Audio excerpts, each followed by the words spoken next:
Welcome to byProduct Live, where we unbox everything SaaS and product. We talk with experts and leaders in SaaS and products to understand their approach to leadership and ways of working, to share their knowledge and understanding. Today's chat is an interesting topic.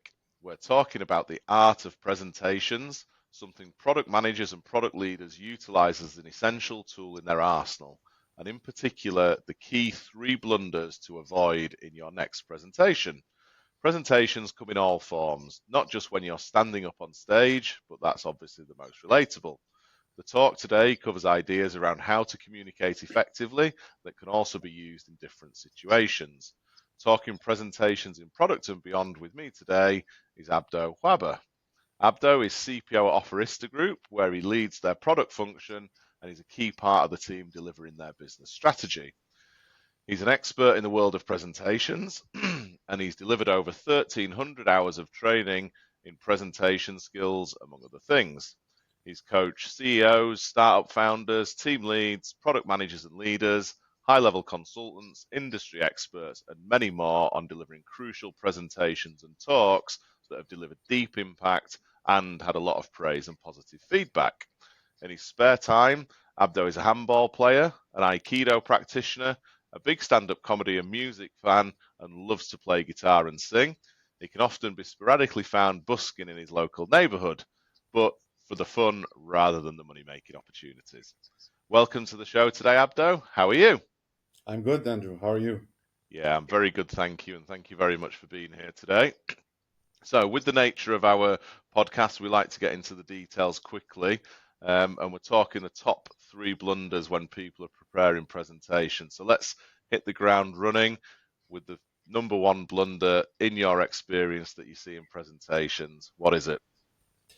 Yes, the number one blunder and the absolute biggest blunder that almost everyone does, and I sometimes find myself doing it or it's seeping into my my way of working, Yeah, is when we're preparing a presentation, we start thinking about what we want to say and not what we want people to think after they leave the presentation. okay, Or we start thinking about the content of the presentation, which slides to include whatever, and not necessarily what is the actual takeaway. What do I want the people who attended the presentation to have in their minds and hearts and souls after they leave? okay, And it starts usually by, I need to do a presentation about the my ideas for the roadmap, or I want to give a product update on this topic and what.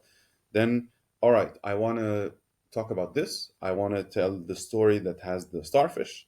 I want to talk a bit about the company revenue. I also want to include the results of the following A/B tests, and I also want to show them the roadmap, and I want to show them the latest results of my data analysis and user testing. yeah, okay. Yeah. That makes sense. Yeah. Unfortunately, this is the biggest blunder, and I Yeah, understand this is very relatable. I know for a fact that while I was saying those examples, people were thinking, yeah, this is, or some people might be thinking, yeah, this is what I do. What's wrong with that? And while there's nothing wrong per se, I consider this the biggest blunder. yeah, And the reason I think about that, or the reason I consider it a blunder, is when we take things a bit to first principles and start thinking about, okay, what do I want to achieve with this presentation? And why am I giving a product update? What am I talking about the roadmap? There's usually an objective. There's usually a goal behind giving an update, right? When you give yeah, someone an update, you want to deliver a message, and this message is usually we're on track, or we're not on track because, yeah, or we are on track. However, there are those risks, and we need your help in mitigating them. You know, this is what I mean when people, when you present an update or a roadmap update to stakeholders and managers. This is essentially what people go away with. You are on track. You completely screwed up, Yeah. or something in between. It's never that the message is never, oh, this part of the roadmap, we're going to work next on this or that, or maybe, but it's usually something very simple. Yeah. Yeah. And I guess you And don't this, really need a presentation to deliver that. well, you don't need to create slides to think about the message. Yeah. Yeah. And if you think about it, whenever we want to deliver a presentation, it's supposed to achieve mainly one of the three things, the three following things. One, you want to change people's minds about something. Okay. They come in with a certain perception or without one, and you want them to leave with a different one or a Yep. perception. You want to inspire action. You want them to do something differently when they leave. Yeah, you want them to do something specific. Or three, you want to evoke an emotion. You want to convince them of something. You want to get them on board. You want to get them excited. You want to get them scared. You want to get them to listen. Yep. And this is evoking an emotion. So changing people's minds, inspiring action, or evoking an emotion. Everything else can be somehow categorized under those three objectives. Yeah? Yep. So, like I said, if you're giving a product update in the all hands, yeah, what would be a message? One, we are on track in delivering our roadmap, or not, yeah, because one, two, three. Or, for example, you want to convey to the wider audience, hey guys, we have listened to you and we have included your requests, or some of them, and the ones that we did not include are there because whatever, yeah. Yep. Or, hey guys, we're releasing something that will help you in your jobs as promised. We're keeping our promise. This will help you with your job. Yeah? Or, we need X to deliver whatever. Yeah. And Yep. this is essentially it. This is where you start. Yeah. This must be the start of the presentation. Not what slides do I use, what stories, what cute GIF or GIF or whatever you want to call it, or what nice animation or graphic. No, you start with what exactly is my message. Yep. Yeah. And it might seem pedantic what I'm going to say next, but a message has to be really that simple. One single sentence in one line, 1.5 lines maximum. Yep. Yeah? And even more pedantic, you have to write it down. Yeah. Yeah. I guess the simple ways are the most effective, right? Yeah. But And easily forgotten. yeah, absolutely. And it's not just about being forgotten. It's very, very important. Yeah, for two reasons. One, once you write it down and you say, my message is, I want the audience, like, for example, I did this for our talk now. Yeah. I want the audience to change their minds on how to prepare presentations and think about the message before the slides. Yeah. Yeah. So as soon as I have this down, yeah, the next question would be, okay, how do I convince the people to do that? How do I get this message across? Yeah. And this makes you build the whole concept of the presentation on a very solid foundation. Of course. And the cool thing about the message, if you're doing it as a group, if you're doing a presentation as a group, you can argue about the message for a long time, but as soon as you have it down, everything else becomes much smoother. Yeah. And why does it become smoother?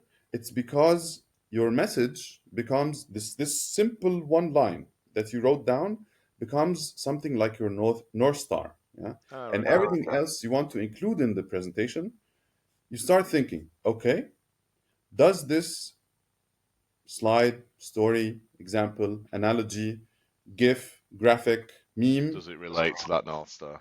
exactly. Does it deliver the message? Does it help deliver the message? Or does it hinder? Or does it not add any value, like not add or subtract? Yeah. And if it's the latter two, you cut it Cut it ruthless. out. Yeah. Exactly. I can tell you a little bit of a story. I was coaching. I had a coachee. Let's call him Alan. Obviously he's not called Alan, but let's call him Alan.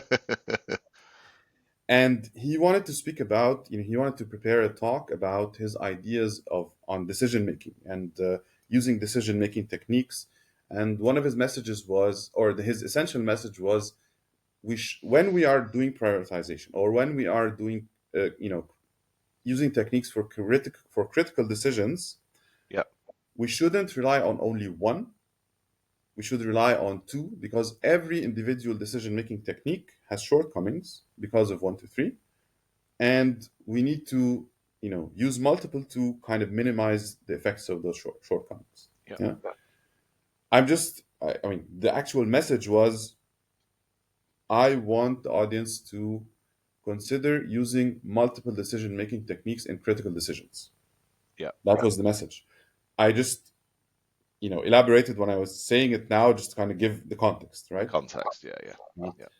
Anyway, so in the first version of the presentation, he had a bunch of things, but one of those things was a very interesting story, and a very, he's a big fan of philosophy and, classic philosophy and throughout the history. And he had a very interesting story about specific philosophers talking to each other, about how they convince each other. And it was very interesting. I really loved the story. Yeah. However, when we nailed down the message and we went through the content of the presentation and cross-checked it with the message, we realized this story doesn't fit. And even though me as a listener, I loved it, I strongly recommended that he cut it. Yep. It was really entertaining, but it did not deliver relevant. on his message. Exactly. Yeah. And to give you maybe another a message that's a bit closer to the product world, right? For example, I want the team to split their time 30% for refactoring, 40% for customer requests, and 30% to improve our customer retention. This is something a lot of times, how do we allocate our resources on the roadmap? This is the message, right? Sometimes when you want to say, hey, team, in the next time we will be working on this and that and this and that, and I need us to focus here and focus that. This is your message. I want the team to deliver 30% refactoring, 40% customer requests, and 30% to improve customer retention, or whatever KPI. Yeah. If you, as a product manager, product leader, have this written down, everything else becomes downhill, or at least has the potential to go downhill. Yeah. Yeah. So like I said, the biggest blunder is you start with the content, start thinking about the slides that you can reuse from other presentations, and you don't really nail down the message as clear as possible. Yeah. So the key thing is the message that you want to convey rather than the content of the slides and what they look like. Primarily, yes. Cool. First thing, think about the message, make it very simple, write it down. Cool.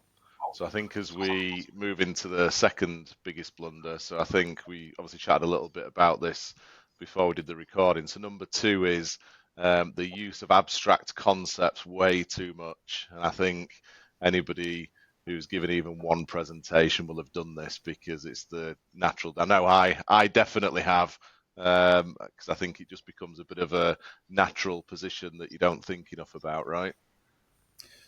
Yes. And I have a bit of a small gripe, or hypothesis. No,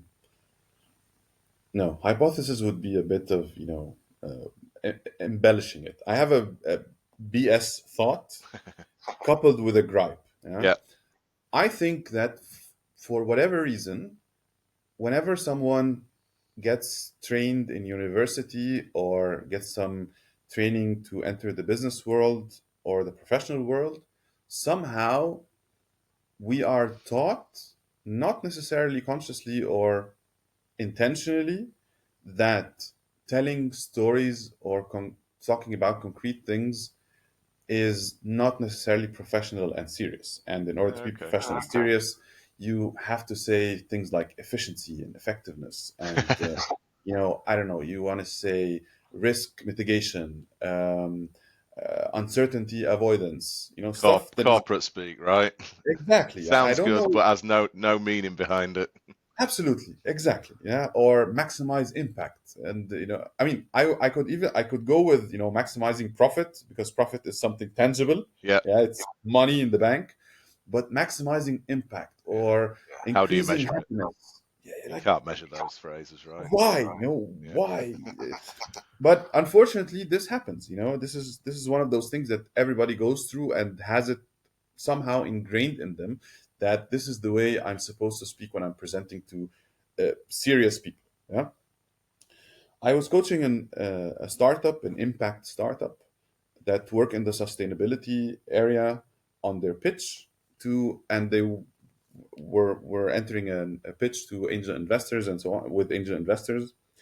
And the company, what they do is they help other companies adhere to the EU corporate sustainability regulation by okay. the EU by offering them, they sell them team building activities. And those team building activities are structured in a way that's very sustainable, and it's done with local people, to local suppliers, artisans, whatever, so that it's not only a team building activity, but they also get a report of how this activity has impacted their corporate sustainability goals, Yeah, right? yeah, So, yeah. So one of the things on their pitch was, yeah, this is our idea, because and we're doing this because working with local artisan producers helps offset carbon emissions. yeah. Yeah, and m- my biggest, my the alarms went off in my head as soon as they said offset carbon emissions and left it there. Yeah, I was like, listen, guys, this is super abstract and vague, and you are going to a pitching event that's focused on sustainability and impact startups. So by definition, every freaking company Yeah, pitching there, everybody in that sector is going to be saying that, everybody, right? And yeah, I everybody is think somehow if I went and looked at websites now of companies in the sustainability sector, it will say something similar on their websites. Like, exactly right. And then you know what? Pretend I'm your grandma and you tell me I'm working to offset carbon emissions. How would I look at you? And not even look at you. What am I going to do? Maybe I would slap you on the face because I think you're offending me, or you're. But this is the thing. Offset carbon emissions is very abstract and vague. Now, we can argue that offsetting carbon emissions as a concept, it's in itself is very abstract and vague. Oh, how can we make it tangible? Well, you can. For example, I mean, we worked around with the message and whatnot, especially in this area, and we said, you know what? Instead of saying that, we say buying one bottle of olive oil from a local artisan saves or offsets carbon emissions of 3 months of driving one passenger sedan or limousine. yeah, so everybody can relate to that, right? Exactly, Yeah, right? In this very specific case, if you're pitching to angel investors who have a bunch of impact startups pitching them, all of them will offset carbon emissions, but they want to see, okay, which one has the biggest impact, right? So you want to be able to make them feel how big this is, so, or at least size it so that they buy in. And if you're the only one doing it, chances are you'll be on top. yeah. Yeah? And it doesn't take much. Yeah. Uh, So if we bring Another that example, if we bring yeah, that into the product world, have you got some examples that absolutely. might scare some Another, product people because they're saying absolutely, these things every day? absolutely. Another example that maybe will cause a bunch of heart attacks to product people is when engineering managers come and say, "Well, we have to refactor this part of the software because it will reduce the risk of errors, or it will increase our development speed." Yeah, Now, what is risk of errors? And increase it by how much? And another way, to make it concrete, we can say we currently spend 1 day of testing for any feature involving this part of the code because it's so messed up. yeah, And refactoring it would roughly reduce this day to 2 hours. So it's clear, everybody knows what impact it's going to have. It's really clear. If I tell this to my grandma, she will understand it more or less, even though she has no idea what software. I mean, maybe Well, what she understands the concept of time and how exactly. an action will cause an effect and will improve something somewhere. Absolutely. You know, she knows what a day is. She knows what 2 hours are. Yeah. And one day is more than 2 hours. And if I save this amount, so that's good, right? Yeah. Like I said, unfortunately, somehow we just get conditioned to speak in this kind of abstract jargon BS. Yeah. Yeah.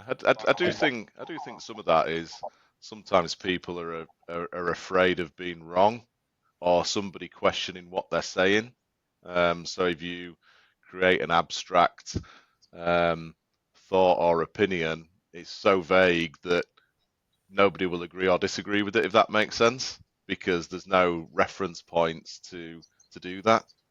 And I just wonder if people have become conditioned to that's the natural point, or maybe there's too many consultancies involved in the world. It's very much a McKinsey or an Accenture type thing. They would say, I think, when they're trying to pitch to businesses.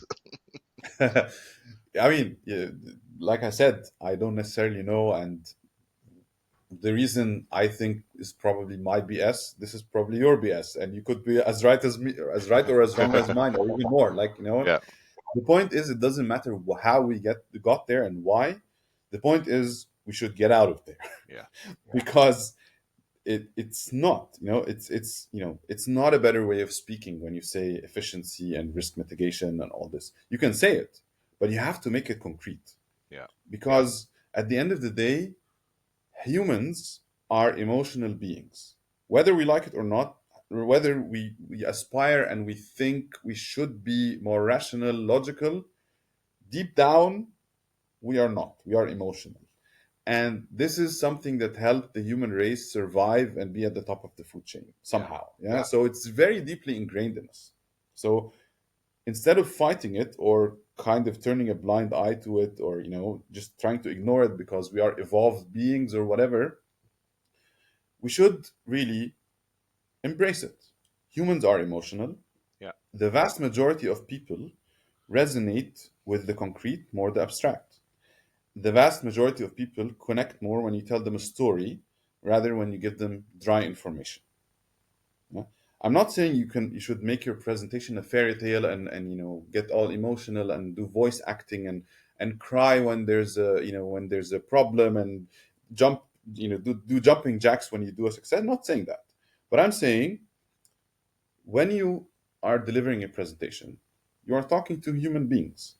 Yeah, just because you're on stage and the setting is different doesn't make those people robots all of a sudden. Of course. And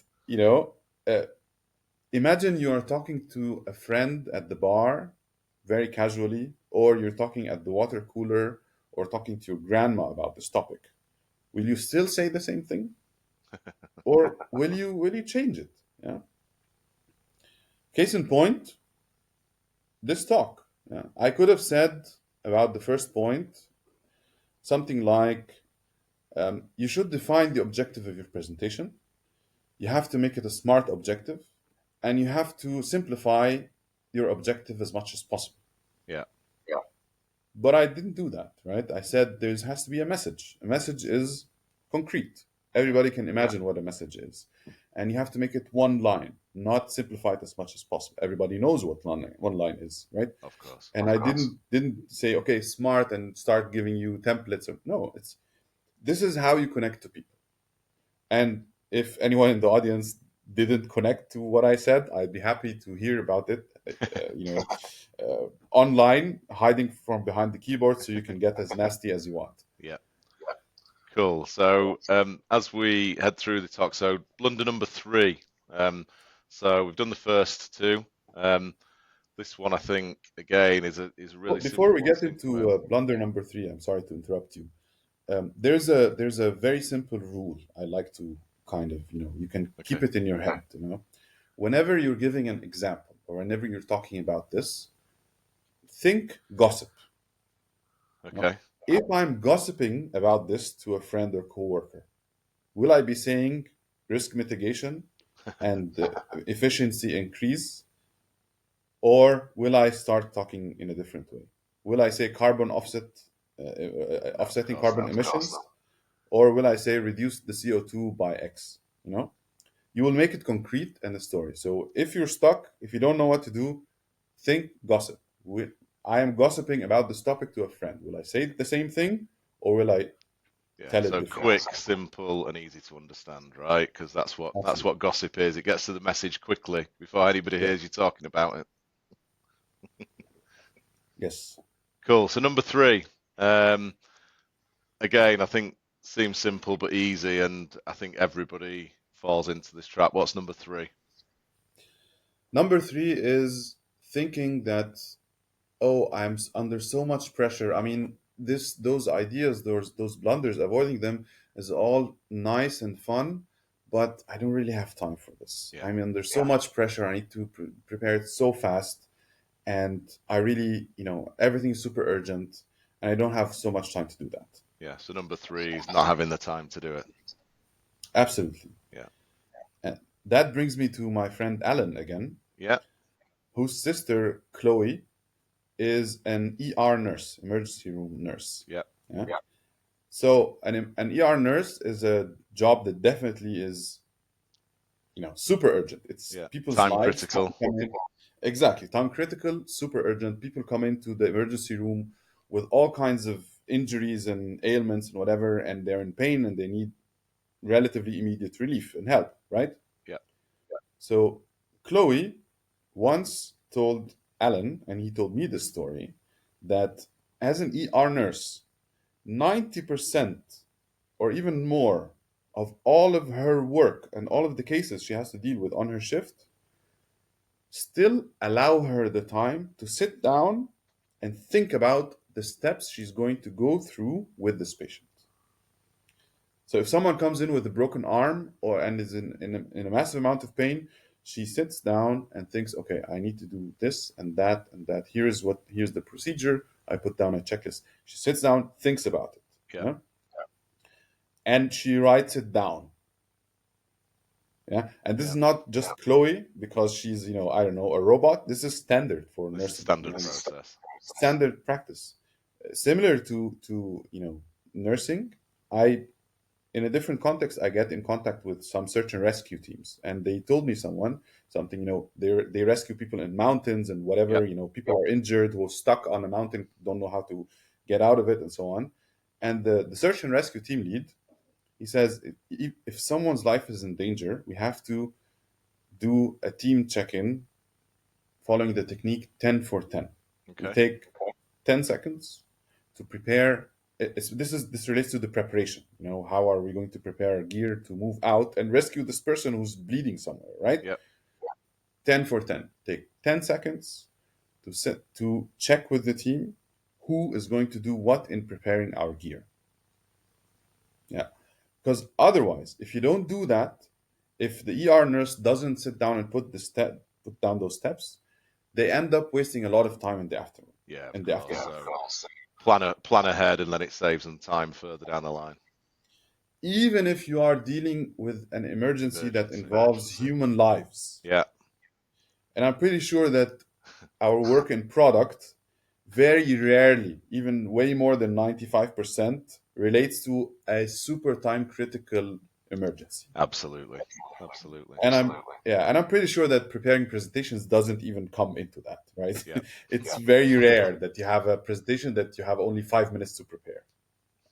Very rare. No, of course. So if they can take the time to sit down and plan their steps, anyone in product should be able to take the time as well.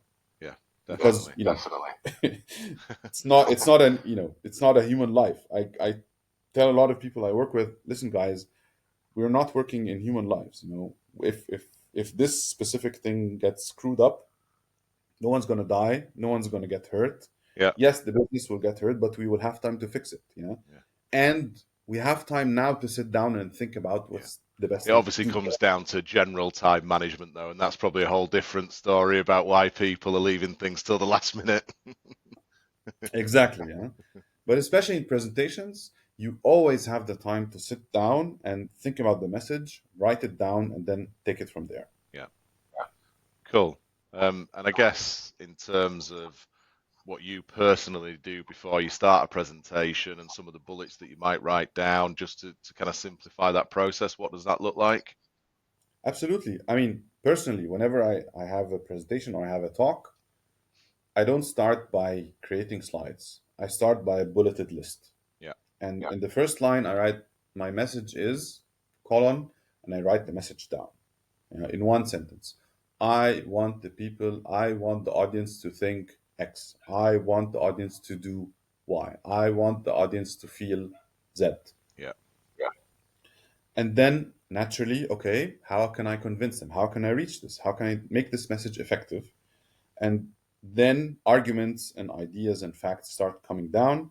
I write some of them down, and then, okay, how can I argue this point? How can I say, what, like I said today, how can I argue that people should sit down and write their message, right? So I start giving examples. I start coming up with, not coming up with facts, but I start bringing in facts. I start telling stories, giving, analogies, making it concrete. Yeah. I told a story about an ER nurse.